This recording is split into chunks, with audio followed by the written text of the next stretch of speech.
Aujourd'hui on se retrouve pour une nouvelle vidéo et ce sera une vidéo mes lectures en bref. Ça fait un bon bout de temps que je vous en ai pas fait, tout simplement parce que comme vous le savez sûrement, j'ai eu une énorme panne lecture pendant presque 2 mois, donc où je ne lisais absolument rien. Et depuis quelques jours maintenant, ben voilà, ça va mieux. Donc j'ai pu lire quelques bouquins. Et je vais vous les présenter tout de suite. Alors la première lecture que j'ai faite, c'est pas un roman, c'est un livre plutôt original. Et il s'agit de Oh les sciences aux éditions Gallimard Jeunesse. Et donc c'est un livre documenté donc sur les sciences. On y retrouve de la biologie, de la physique, et de la chimie, de la géologie aussi. On retrouve ces 4 thèmes là-dedans. Et franchement j'ai vraiment bien apprécié. Je pense que c'est très bien pour les enfants parce que j'ai retrouvé plein de choses que j'avais déjà apprises et il y a certaines petites choses que je ne savais pas, que j'ai apprises grâce à ce livre. En plus de ça, j'ai été étonné de voir que beaucoup de choses qui sont présentes dans ce livre, ce sont des choses que j'ai appris, bon, certes plus en profondeur, mais que j'ai appris cette année en terminale S. Donc pour dire que les documentations et les expériences, etc. sont vraiment sérieuses et vraiment très bien menées. Je sais pas si j'aurais fait la chronique quand je vous posterai cette vidéo, mais voilà, je vous l'indiquerai tout de suite. Là je vais vous mettre une petite annotation pour vous dire si je l'ai chroniqué ou pas, et voilà, si c'est fait, je vous invite à aller voir dans la description. Et si j'ai pas fait la chronique, elle devrait pas tarder. Donc pour résumer, voilà, c'était une très bonne lecture pour moi. Très intéressante. Alors le deuxième bouquin que j'ai lu la semaine dernière, c'est un bouquin que je n'ai pas sous la main, c'est un manga. Je l'ai pas parce que je l'ai emprunté et il a fallu que je le rende. Donc j'ai le tome 2 avec moi, donc je vais pouvoir vous dire quelle édition, etc. Donc l'auteur c'est Kenji Sakaki. Et c'est aux éditions 4C dans leur collection Shonen. Et c'est un manga que j'ai vraiment apprécié. Voilà, c'est vraiment où j'avais envie de découvrir cette série et j'ai été satisfait de cette lecture. Voilà, c'est pas encore une fois une histoire extraordinaire parce que avec tous les mangas qu'on connaît, enfin qui existent, pour en trouver un qui se démarque, ça reste quand même très rare aujourd'hui, mais voilà, ça reste un bon manga que j'ai apprécié. Donc vous pouvez déjà retrouver la chronique si vous ne l'avez toujours pas vue. Je pense qu'en même temps vous la verrez pas parce que le jour où je posterai la vidéo, je posterai en même temps la chronique. Donc voilà, si vous l'avez pas vue, je vous invite à aller la voir. Et donc dans ce manga, on retrouve un personnage, donc le personnage principal, qui s'appelle Sumio, et il a une faculté assez particulière, c'est qu'il lui arrive de s'endormir d'un coup et pendant son sommeil, il va écrire dans un cahier en fait, et il va ce qu'il va écrire, ce sont des informations prémonitoires en fait. Donc voilà, c'est un certain pouvoir qui dans la vie de tous les jours peut l'aider ou non d'ailleurs, on le voit dès le début. Et il va se retrouver enfermé dans son lycée avec 6 ou 7 autres personnes, 6 autres personnes. Il va être enfermé dans son lycée et apparemment ces 6 autres personnes ont elles aussi un pouvoir assez particulier et ils vont devoir sortir du lycée, mais le problème c'est que toutes les issues sont fermées et la seule issue possible pour que la porte s'ouvre, il faut un mot de passe, et donc il en faut un par personne, et donc leur objectif c'est de trouver les 7 mots de passe pour que chacun en ait un. Donc pendant toute l'histoire on va évoluer avec les personnages, ils vont avoir plusieurs épreuves, on va suivre donc Sumio et ses acolytes, et c'est vraiment, je trouve que c'est une histoire quand même assez bien tournée parce qu'il y a beaucoup de suspense, c'est globalement assez stressant. Et il y a certains détails qui sont surprenants, et vu que j'aime bien être surpris, forcément ça pouvait que me plaire. Donc j'ai vraiment globalement apprécié cette lecture. Et encore une fois, si vous n'avez pas vu la chronique, je vous invite à aller la voir, le lien est dans la description. Le prochain livre que je vais vous présenter, c'est encore un manga, forcément ça va vite à lire, et donc c'est l'idéal pour se remettre d'une panne de lecture. Et il s'agit du tome 3 de Blazer Drive, donc de Seishi Kishimoto aux éditions Kurokaya. Et donc c'est le 3e tome, donc je vais pas trop vous spoiler, mais l'histoire, pour commencer, c'est notre personnage principal qui est Daishi a une faculté particulière parce qu'il vit dans une société futuriste où les sources d'énergie en fait proviennent d'autocollants. Alors c'est vrai que c'est un peu spécial comme principe, mais je le trouvais assez original à la base.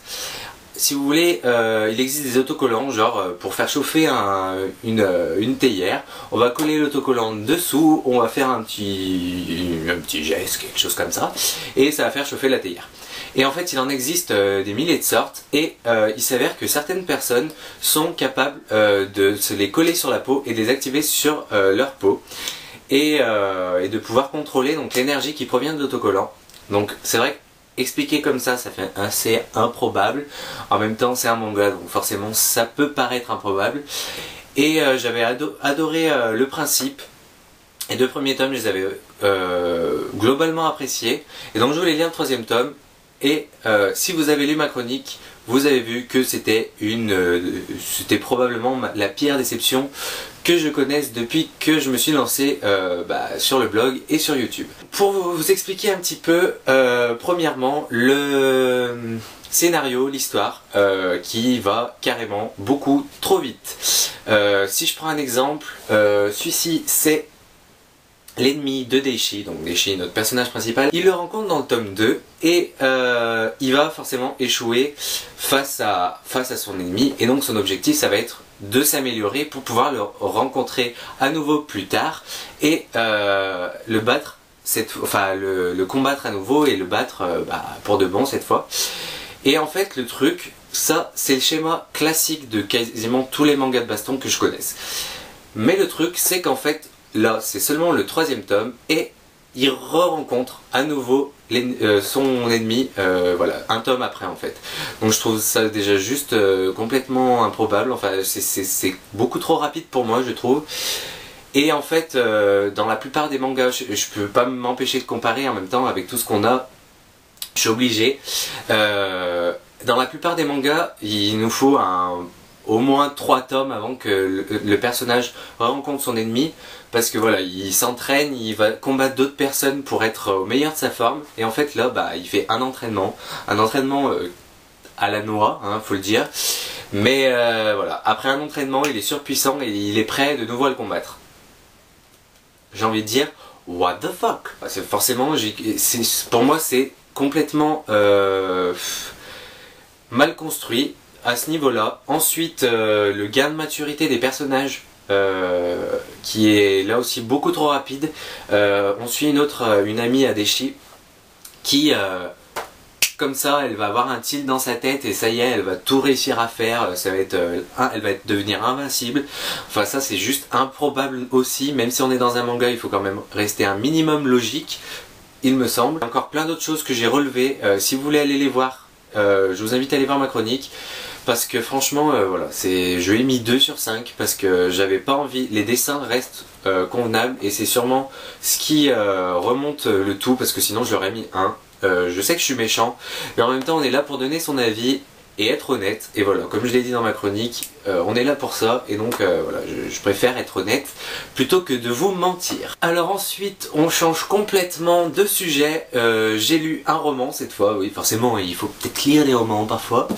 Et voilà, c'est un roman que j'avais envie de découvrir depuis un bail, donc si vous me suivez quand même un minimum sur Facebook, etc., vous savez duquel je veux parler, et bien sûr il s'agit du premier tome de Night School de CJ Doherty aux éditions Robert Laffont dans la collection R. Et voilà, si vous avez lu ma chronique, vous avez vu que c'était un coup de cœur tout simplement. Dans l'histoire, on suit Alice Sheridan qui est une délinquante, on va dire, qui s'est fait arrêter plusieurs fois de suite, et la dernière de ces arrestations a provoqué chez ses parents une colère, et voilà, il savait plus quoi faire d'elle. Du coup, il l'envoie dans une école privée qui s'appelle Cimmeria et qui est assez bizarre, je dois vous l'avouer. Et si vous voulez, pendant toute l'histoire, Ali va trouver des choses assez étranges, et personne ne va jamais rien vouloir lui dire, et donc du coup voilà, elle pète un câble, elle en a marre et elle va essayer de tout faire pour découvrir la vérité. Donc en ce qui concerne mon avis, si vous n'avez pas lu ma chronique, C'est un bouquin que j'ai vraiment adoré. Alors déjà je vais commencer par le personnage de Ali que j'ai surkiffé à fond. Premièrement parce que c'est juste voilà, la fille qui m'a trop fait rire hyper souvent en fait. À chaque fois je disais mais elle est énorme cette meuf, j'en peux plus, elle me faisait trop rire. En plus de ça, elle a l'air un peu fofolle et ça j'adore ça chez les gens en principe.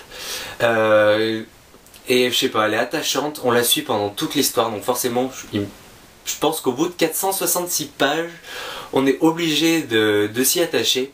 Et voilà, j'ai juste adoré le personnage et si je pouvais la rencontrer en vrai, ce serait juste extraordinaire parce que je pense que ce serait la personne parfaite à rencontrer au moins une fois dans sa vie. En ce qui concerne l'histoire, donc on suit, comme je vous l'ai dit, Ali pendant tout le roman et on est à fond dans ce qu'elle ressent. Et donc à chaque fois qu'elle est frustrée, on est frustré. Et ça, je peux vous assurer que c'est très souvent dans le bouquin. Voilà, quand elle est contente, on est content. Quand elle est triste, elle est triste. Enfin voilà quoi. Bon, à part quand elle est amoureuse, vu qu'elle sort avec des mecs, je peux pas être amoureux non plus. Désolé, hein. Voilà, ça marche pas. Quand on s'apprête à lui faire des révélations et qu'on ne lui les fait pas finalement. On en vient au sentiment de frustration dont je vous parlais il y a 2 secondes. C'est juste horrible. Il y a un moment où on avait tellement de questions en tête, on voulait des réponses et qu'on n'en avait pas. Il y a un moment, j'ai cru qu'on allait nous lâcher un peu d'informations et en fait non. Donc du coup, j'ai cru que j'allais me taper la tête contre les murs tellement j'en avais marre. Tout comme Ali en fait dans le roman qui pétait un câble exactement comme moi en fait. Donc c'est ça que j'ai adoré dans ce roman. Et heureusement quand même, à la fin... l'auteur nous lâche quelques informations parce que sinon je pense que j'aurais fait une crise cardiaque, hein, je vous le dis clairement. Et voilà, et franchement c'est une tuerie, il se passe des trucs de malade, des moments j'étais genre juste choqué. Voilà, on se pose des questions sur tout le monde, sur Ali peut-être pas parce qu'on la suit tout le temps, mais sur ses amis qu'elle a à Cimmeria, sur ses parents, sur sa famille, enfin voilà, sur tout le monde. On peut pas faire, on fait confiance à personne en fait. Exactement comme le personnage et on se pose des questions sur tout le monde et donc c'est pour ça que voilà, il va falloir que je lise le 2e tome incessamment sous peu parce que sinon bah, je ne vais pas supporter l'attente très longtemps. Ensuite, si vous avez suivi mon dernier mes lectures en bref, je vous présentais donc ma lecture en cours, je crois que c'était, ou ma lecture future, c'était Secret Breakers et en fait vu que je suis tombé en pleine lecture, j'ai arrêté de le lire. Et j'avais pas envie, quand l'envie de lire m'est revenue, j'avais pas envie de me replonger dans Secret Breakers. Déjà parce que là où j'en étais, il se passait pas spécialement grand chose, même si voilà, c'était une lecture légère et voilà, où tout se passait bien, on va dire. J'avais envie de me plonger dans Night School, donc voilà, j'étais obligé de me plonger dedans. Donc du coup j'ai mis Secret Breakers en pause pour l'instant. J'en suis à peu près un tiers du livre, un peu moins. Entre un quart et un tiers on va dire. Et voilà, c'était une bonne lecture mais voilà, pour l'instant j'en ai pas envie. Enfin j'ai pas envie de poursuivre parce que il se passait pas grand chose et puis je sais pas, il me faut du dynamisme pour le moment donc voilà pourquoi je ne peux pas me replonger dedans. J'ai envie d'avoir une bonne impression donc c'est pour ça que je préfère attendre. Ensuite on passe aux lectures que j'ai prévu de faire. Donc je sais pas si vous vous souvenez de ma vidéo La Minipale où je vous avais présenté Silo de Hugo Way aux éditions Recte Sud. En fait je l'ai commencé mercredi et j'ai lu 20 pages. J'ai mis 1 heure à lire 20 pages. Pas parce que l'histoire était pas intéressante, elle m'a vraiment intrigué cette histoire, mais le style d'écriture de l'auteur est quand même assez compliqué, enfin par rapport à Night School par exemple. Voilà, on voit que c'est pas destiné à un public jeunesse, à des lecteurs jeunes. J'ai eu assez de mal à lire, donc j'avais pas envie de me prendre la tête pour le moment, donc j'ai préféré attendre, encore une fois là aussi. Voilà, j'ai apprécié les 20 premières pages que j'ai lues, mais voilà, c'était pas assez fluide pour que j'ai envie de lire ça maintenant. Donc c'est pour ça que je me le mets de côté pour le moment. Bon alors, sinon j'ai quand même attaqué un roman hier et il s'agit de Nom de code Komiko dans la nuit de Hong Kong, donc c'est le premier tome de la série et donc de Naomi Paul aux éditions Flammarion et voilà, pour l'instant j'ai lu le tout début comme vous pouvez le voir et ça a l'air d'être beaucoup plus léger que Silo, je vous l'avoue, et voilà, c'est ce qu'il me faut pour le moment pour me remettre sur les rails. Il est assez court, il fait à peine plus de 300 pages, donc c'est quelque chose de parfait pour le moment. En plus ça a l'air vraiment intéressant, les chroniques sont pas trop mauvaises. Je crois qu'il y a une moyenne de... Les notes, je crois que c'est 14 ou 15 sur Livre Addict, donc c'est pas extraordinaire, mais bon, c'est plutôt bien. Pour l'instant, j'ai apprécié le premier chapitre. On verra bien ce que ça donne par la suite, et puis je pense que vous en entendrez dans pas très longtemps sur le blog. Une lecture manga, forcément, on n'y échappe pas, vu que je suis fan de manga. Et donc, Enigma, le deuxième tome de Kenji Sakaki, aux éditions Katsé dans la collection Shonen. Voilà, je m'apprête à lire ce bouquin parce que voilà, j'ai lu le premier tome et comme je vous l'ai dit, j'ai apprécié, donc j'ai envie de savoir la suite. Surtout que ça se terminait sur une scène où l'auteur il a pas été cool, hein. Ensuite, un bouquin que je vous ai présenté dans mon dernier IMM spécial unboxing et que voilà, qui est là dans ma palle en mode impasse. En même temps, tout ce que je vais vous montrer que j'ai l'intention de lire ou que je suis en train de lire, ça n'a rien à voir avec la vidéo, la mini palle que je vous ai fait il n'y a pas longtemps. Donc il s'agit du premier tome de la série Tales from the Otherland. C'est le marque-page de la saga que vous venez de voir tomber. Le petit marque-page que j'avais reçu avec le premier et le deuxième tome. Tales from the Otherland de Tim Corey, le premier tome, que j'ai vraiment hâte de lire parce que j'avais apprécié... J'avais vraiment apprécié, c'était un presque coup de cœur pour moi, le quatrième tome de la série. Donc c'est des recueils de nouvelles, je sais pas si vous vous en souvenez. Donc ça se lit séparément, on peut commencer par le 4, on peut commencer par le 3, enfin peu importe quoi. Donc voilà pourquoi je lis le premier après le 4, mais c'est pas un problème. Je tiens juste à vous prévenir, 2 minutes, il y a du monde qui vient d'arriver chez moi, donc si vous entendez parler, du bruit, etc. c'est normal, c'est juste parce qu'il y a du monde qui vient d'arriver chez moi, donc voilà pour la petite parenthèse. Ensuite, le dernier bouquin que j'ai l'intention de lire et que je pense que je vais lire en même temps que Tim Corey, parce que Tim Corey, du coup, je pense que je vais le prendre dans le sac, j'allais dire dans la poche, mais vous n'allez pas comprendre. Bref, dans le sac, il passera bien parce que c'est un format poche, mais en parallèle, je pense que chez moi, je vais faire une autre lecture et voilà, c'est mon craquage du mois. Voilà, je n'ai pas résisté, j'ai acheté un livre et vous vous doutez peut-être de quel livre j'ai acheté. Et oui, le deuxième tome de Night School, Héritage de C.J. Doherty aux éditions Robert Laffont dans la collection R. Je n'ai pas pu m'empêcher de l'acheter parce que comme ça se terminait, même si on avait des réponses, j'en voulais plus, donc voilà, j'en pouvais plus, voilà, tout simplement, je l'ai acheté, quoi. Je suis faible, j'ai acheté un bouquin ce mois-ci, je n'ai pas tenu mon engagement, mais c'est pas grave, parce que c'est Night School. J'espère que la vidéo vous a plu, dites-moi s'il y a des bouquins que vous avez lus, parmi ceux que moi aussi j'ai lus, ou ceux que je m'apprête à lire. Donnez-moi votre avis sur ces livres, je lirai les commentaires toujours avec grand plaisir. Et pour terminer cette vidéo, je tenais à tous vous remercier parce que vous êtes plus de 380 à me suivre sur YouTube. Donc voilà, je vous remercie, vous êtes plus de 180 à me suivre sur Facebook, donc là aussi je vous remercie franchement. Ça me fait le plus grand plaisir que vous soyez de plus en plus nombreux. Que pour certains ça paraît rien, mais pour moi ça reste énorme. Donc voilà, je vous remercie. Sans vous, tout ce que je ferais ça servira à rien. Donc je vous remercie énormément pour votre soutien, pour votre présence, pour vos commentaires, pour vos messages. Ça me fait super plaisir. Donc voilà, je tenais vraiment à vous remercier. Si vous voulez pour l'occasion des vidéos un peu particulières, n'hésitez pas à me les demander. Je verrai ce que je peux faire. Je peux pas organiser de concours pour le moment parce que je suis en train d'organiser celui du premier anniversaire du blog qui sera au mois d'août. Donc voilà, je commence déjà à chercher des lots pour vous. Je ferai peut-être un petit concours flash sur Facebook. Donc voilà, si vous n'êtes pas abonné encore à la chaîne Facebook, à la page Facebook, excusez-moi, allez-y parce que je pense que dans quelques jours, voilà, j'ai l'intention de faire un petit concours flash. Donc si vous voulez y participer, n'hésitez pas. Et voilà, je sais pas quoi vous dire de plus. Voilà, mille merci à chacun d'entre vous parce que encore une fois, sans vous, toute cette aventure n'aurait pas le même sens pour moi. Donc c'en est tout pour cette vidéo, j'espère que vous l'avez apprécié et en attendant je vous dis à la prochaine, ciao. caress my body.